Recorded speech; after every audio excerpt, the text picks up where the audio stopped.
How you doing? All right. So it's been a couple of weeks since my last post, where I asked the question, is it worth carrying on? Because I feel like my channel has stalled a little bit, which is a little bit frustrating. Now look, I'm fully aware it's a niche market, and I don't expect to be Mr. Beast, but I did feel like it might do a bit better. I'm fully aware that snooker coaching tips is a little bit dry. It's hardly entertainment unless you are a snooker fan or actually play snooker.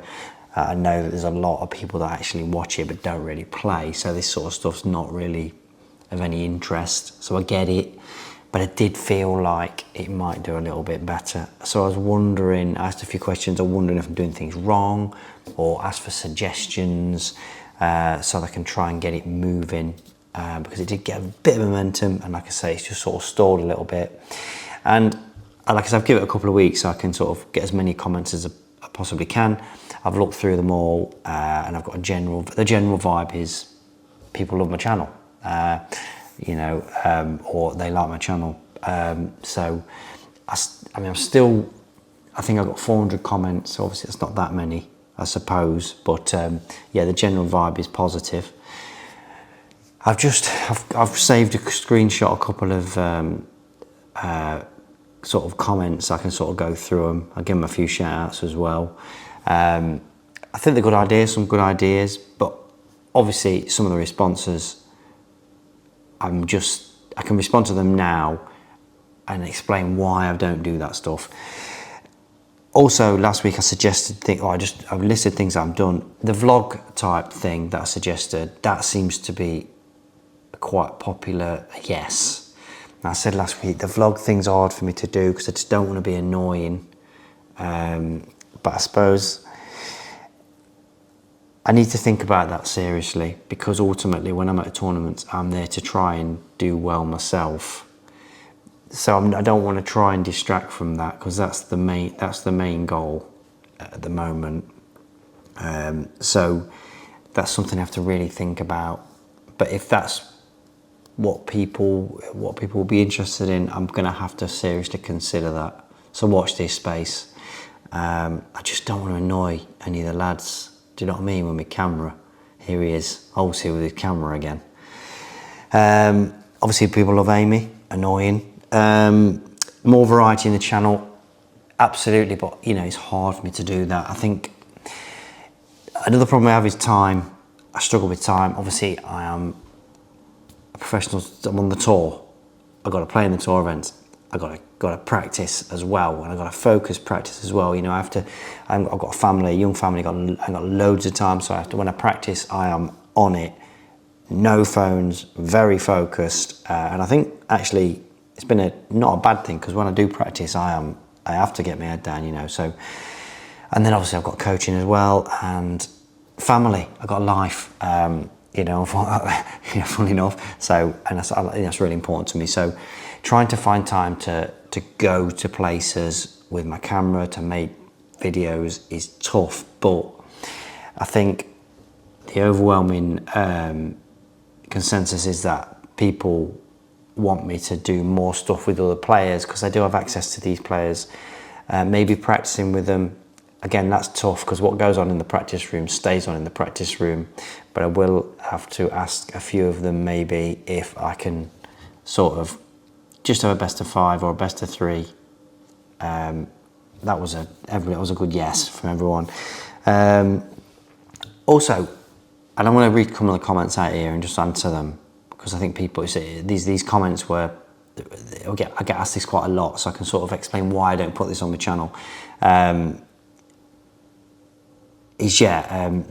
me just go. Right. So I got one from Dennis Schonfelder. They like my videos. There's plenty of channels how to play certain shots, but my channel is unique because I've got an unconventional analytical approach. Well, and he talks about unexplored content, and one of the things he says that I should do in-depth analysis, a real deep dive into sort of different levels, but that's going against the actual bare bones of it. Excuse me. I have plastic glasses, she won't let me have glasses. It's actually more simple than that. I think amateurs really do make the mistake of thinking that when we are out there playing professional snooker that we're really getting in depth. Now I know we're playing to a very high level, absolutely, but you'll be surprised how simplistic the mindset is, or you need it to be. You literally want it to be the minimum amount of thinking possible so you can just play. We are not playing the game like some kind of computer where everything's like, I know some of the players look like they're playing on a PlayStation, but you know, to have these deep dives into certain stuff, you'll be surprised. It's just pot that to get on that, and it's quite basic in its nature. It's hitting a ball with a stick. So these deep dives that you're talking, I understand why you think that's like a benefit. It's actually not. It's just distraction, because ultimately you've got to just pot the balls. So that sort of analysis, it just confuses people, or not confuses people. I'm making up, they can't understand it. It's just more noise that you don't need. So yeah, it's not actually as technical or in depth as it may seem. I got Pozermo here from Poland. He's been playing for 2.5 years. He's really happy. He enjoys the fact that I'm making it more simple, which again, that's what I'm trying to do, and the fact that, you know, there's no textbook model, because there isn't. Because if you look at all the pros on the tour, they're not sort of, you know, they're all different, aren't they? And this is a lot of my stuff on my channel. I'm trying to make this point that it's not. There's no perfect way. There's no perfect cue action. It's repeatability, and then you've just got to play the game. And a lot of the game is not like, it's not like reading in a book. You've got to learn how to play and how you play shots by just experiencing it. And I'm actually just telling people they should play rather than, you know, have to learn it on the internet. And I know that's daft. Probably sounds daft me saying that when I've got a channel, but honestly, that really is the best way. It really is. We have got Gary Rivers. He's made 4 centuries. He thinks my content's great. And he's saying, you know, he's asked things like what tip I would prefer, where do I practice, how many hours a day do I set myself. I've done a few things like that on my channel, and obviously into the mindset of an advanced player. Again, I think that's going down the road of thinking that it's more technical than it is, but honestly, we are trying to clear our mind. That is, when we get out there, we don't want to be thinking about anything but pot that to get on that. That's really the mindset. That's the dream mindset. And then Steve 5277, your channel looks worse compared to other big name snooker channels. I mean, I'm flattered that you think it's a big name in terms of graphics, camera quality, angles, and you don't even have a whiteboard graphic on the screen. Right, so this whiteboard graphic on the screen, if you watch my basketball video a while ago, you'd understand why, or I'd try and explain why. The graphic thing, I could do that more, but it can be a bit confusing. But as far as the graphics, absolutely, I know my channel isn't as polished. I get it. Again, I'm sure I could learn to do this stuff, but I haven't got time to do it. And also, if I get somebody else to do it for me, I'm always then, I need them people to do it for me. If it's anybody out there that can actually teach me, right, I'd be happy to come to some kind of arrangement. So if anybody wants to show me how to make my channel look more professional, then please get in touch. Right, so we've got Franco. I would say the majority of people in this channel are snooker players and get a lot out of your advice. And then he talks about a channel that's made it into a podcast with no snooker, whereas he doesn't want me to go down the road. It might be Sean's. I think Sean's got a podcast. Yeah, sort of diversification, isn't it? Me and Amy, we can't. Somebody suggested me and Amy do a podcast ages ago, but we just haven't got time. It's just not a thing. You know, and you'd get bored of her slagging me off, wouldn't you? Would you? Who we got? Again, somebody's mentioned, Madison Rock has talked about some of the golf channels. Golf YouTube's really big. Again, I'm struggling to go to places, so that's a bit tough for me. Again, I think if I can just play some of the players and take my camera with me and get them to accept me playing them, and we can have a little chat. But I think if I do the snooker thing when I'm practicing with other players, I'm going to do it more serious. So we're going to be trying and maybe have a little chat here and there, but we're going to, be more serious. I think that's better. That's a different vibe. Dean Whipper, right? I genuinely like your content, no nonsense to the point. But I can understand why you have niche appeal, pretty dull, repetitive sort of stuff. You aren't exactly charismatic. I think I'm all right. And then he goes on to say 200,000 subs is actually pretty good. So yeah, I appreciate that. But am I not exactly charismatic? Have I not got charisma? Oh, interesting. Again, Rahul Joshi, may I suggest creating a separate series for beginners, intermediate and really good players? This is the thing. Every level, there's a certain few fundamentals that I talk about a lot in my sessions, and every level, beginner or professional level, have to have those things in mind. It's not different for different levels.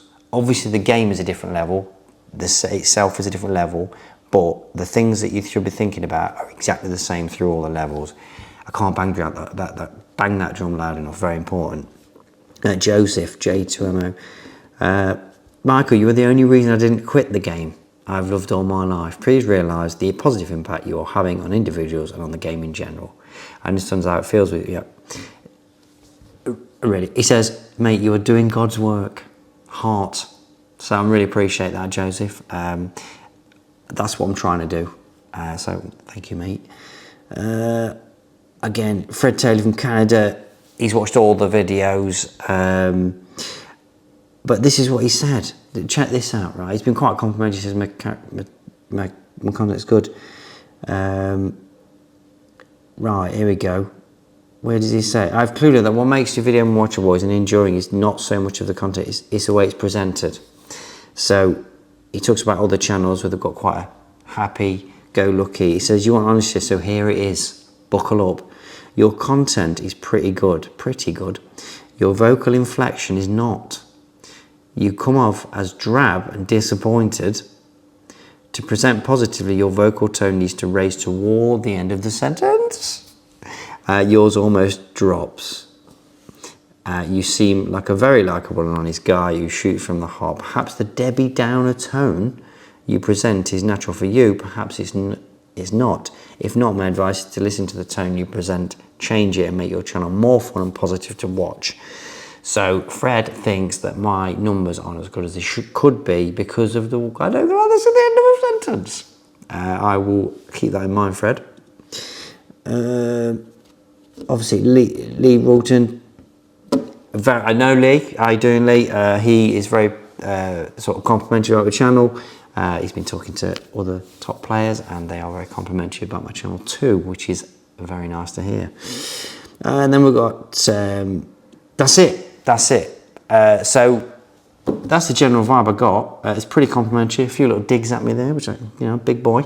But I think all in all, I've got to diversify the channel a little bit if I want to make it grow, which I'm going to try my best to do.